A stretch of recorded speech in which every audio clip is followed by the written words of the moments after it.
अस्सलाम वालेकुम जी। आज का हमारा टॉपिक है जॉनसन काउंटर। अब इससे पहले हम शिफ्ट रजिस्टर्ड की एप्लीकेशंस देख के आए जिसमें हमें पता चला शिफ्ट रजिस्टर्ड को काउंटर के तौर पे भी इस्तेमाल किया जा सकता है। तो कोई इसमें बाइनरी काउंटर के तौर पे तो नहीं हम देख रहे, इसे कह रहे स्पेशल कोड जनरेट करता है, तो हमने इसमें देखा रिंग काउंटर। तो आज उसकी शिफ्ट रजिस्टर्ड की एक और तरह से काउंटर के तौर पे इस्तेमाल है जिसे हम कहेंगे जॉनसन काउंटर। तो देखते हैं जॉनसन काउंटर और रिंग काउंटर में फर्क क्या होता है, कौन इसमें बेहतर है। तो शुरू करते हैं। जॉनसन काउंटर आप कह लो इन्वर्टेड आउटपुट जो होती है लास्ट स्टेज फ्लिप फ्लॉप की, वो वापस लाई जाती है पहले वाले की इनपुट के ऊपर।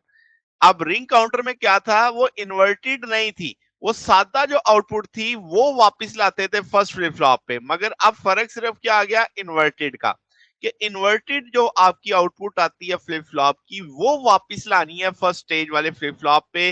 तो वहां पे एक यूनिक सीक्वेंस जनरेट होगा इस फीडबैक की वजह से।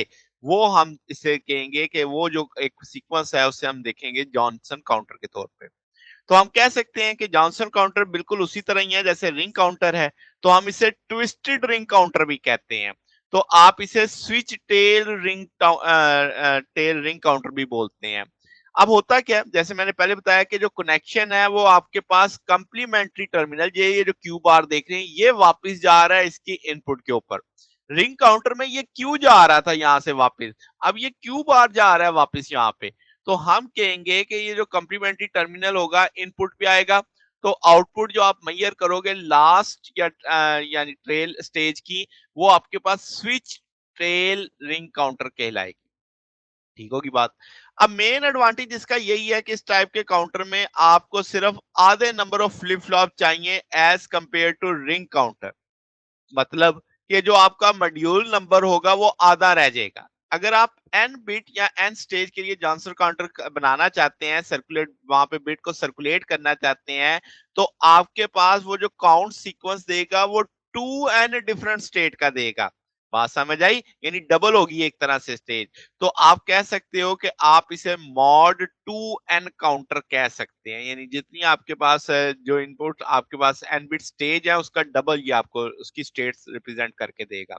मिसाल देते हैं कि अगर 4 बिट जॉनसन काउंटर है तो 8 काउंटिंग सीक्वेंस देगा। अगर 5 बिट जॉनसन काउंटर है तो 10 काउंटिंग सीक्वेंस देगा आपको, जबकि उसमें रिंग वाले में ऐसे नहीं था।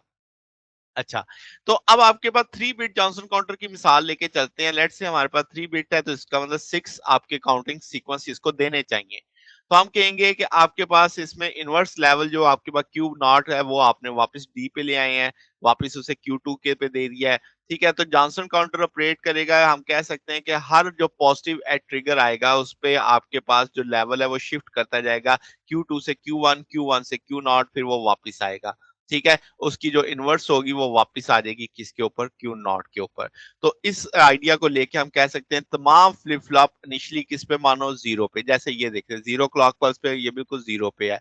तो जो वेव फॉर्म है उसको हम समझ लेते हैं, जब वन होगी तो क्यू टू वन हो जाएगा, थोड़ा सा ऊपर कर लेते हैं ताकि समझ आ जाए, जब वन होगा तो ये वन हो जाएगा, बकिया दोनों जीरो पे रहेंगे। फिर अगली क्लॉक पल्स आएगी तो अब आपके पास क्या है, ये वन आगे शिफ्ट हो गया, ये वन फिर आ गया आपके पास। तो सो ऑन सो ये चलता जाएगा। तो आप देख सकते हैं 6 स्टेट्स आपको ये दे रहा है। ठीक होगी बात।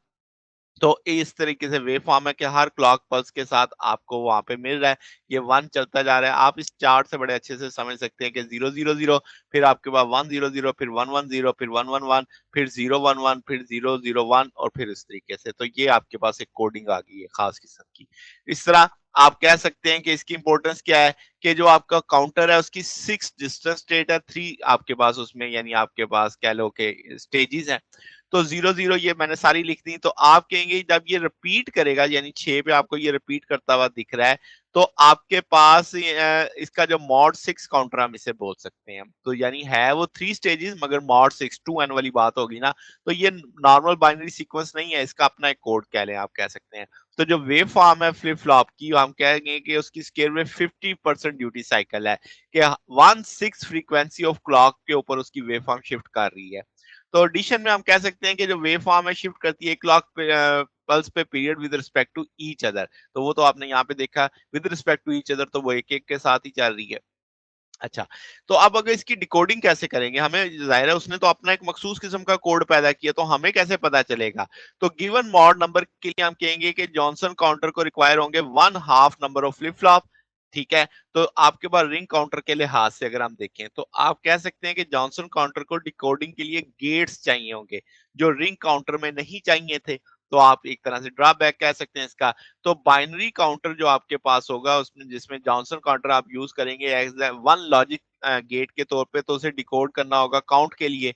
मगर हर गेट के रिक्वायर होगी दो इनपुट्स, जो आप जो रिगार्डलेस ऑफ नंबर ऑफ, यानी आपने उसको फ्लिप फ्लॉप के नंबर्स के लिहाज से नहीं देखना, आपको उसकी दो इनपुट्स चाहिए होंगी। तो हम कह सकते हैं कि हर डिकोडिंग गेट में दो इनपुट है, तो अगर से तीन फ्लिप फ्लॉप आप वहां पे काउंटर पे लगाए हुए हैं, तो ये आपके पास हर काउंट के लिए 3 में से जो 2 होंगी उनका एक यूनिक कॉम्बिनेशन ऑफ स्टेट होगा। मैं बना के दिखाता हूँ। जैसे आपके पास Q2 Q नॉट, ये आपके पास 0 है, तो ये एक ही दफा हो रहा है बस आपके पास टोटल, ये टोटल स्टेट्स है ना। तो आप इसके जरा रिपीटेशन देखें कि ये Q2 और Q1 पूरे में सिर्फ एक ही दफा हो रहा है। तो आप कहेंगे काउंटिंग सीक्वेंस में, तो आप ये काउंट 0 करेंगे इससे। फिर आपके पास एंड गेट की आउटपुट चूंकि 0 आ जाएगी। फिर आप कहेंगे कि जो इनपुट क्यू नॉट भी जीरो है, क्यू टू भी जीरो है, तो उसको जब आप देंगे तो आउटपुट जीरो आएगी। तो हम वो वाले दो गेट लगाएंगे यहाँ पे, जो आप देख सकते हैं यहाँ पे इस तौर पे। फिर आप इसी तरीके से सो सो सारों के लिए कॉम्बिनेशन बना सकते हैं। तो ये सेम करेक्टरिस्टिक यानी तमाम स्टेट्स के साथ देखेंगे हर एक ही दफा चल रही है कि Q2 1 है और आपके पास Q1 0 है। तो ये किसी और जगह पे ऐसा नहीं होगा। तो हम कहेंगे कि किसी भी साइज का जो जॉनसन काउंटर होगा डिकेडिंग गेट के लिए सिर्फ आपको दो इनपुट स्टेट चाहिए होगी, जो रिपीट जो आइडेंटिकल नहीं होगी। यानी वो हर पूरे आपके जितना भी वो स्टेट्स बनेगी वो सब में वो यूनिक होंगी। फिर हम कह सकते हैं कि जो जॉनसन काउंटर है वो रिप्रेजेंट करता है मिडिल ग्राउंड बिटवीन रिंग और बाइनरी काउंटर में। तो आपके पास जॉनसन काउंटर में आपके चंद जो फ्लिप फ्लॉप रिक्वायर्ड होंगे रिंग काउंटर के लिहाज से आधे ही इस्तेमाल होंगे, हम जैसे पहले देख चुके हैं कि उसका निस्ब बनता है। तो बाइनरी काउंटर के लिहाज से यानी ज्यादा होंगे, बाइनरी काउंटर में और कम हो जाएंगे। तो आपके पास ज्यादा डिकोडिंग सर्किटरी चाहिए इसके अंदर रिंग काउंटर के लिहाज से, मगर बाइनरी काउंटर के लिहाज से लेस उसकी सर्किटरी चाहिए। तो हम इसे लॉजिकल चॉइस कहते हैं मखसूस एप्लीकेशंस में। अगर हम इसके एडवांटेज पूछें तो इसमें ज्यादा आउटपुट आ रही है रिंग के लिहाज से, इसमें same number of flip flop है मगर उसकी स्टेट्स की तादाद क्या होगी, ज्यादा हो गई।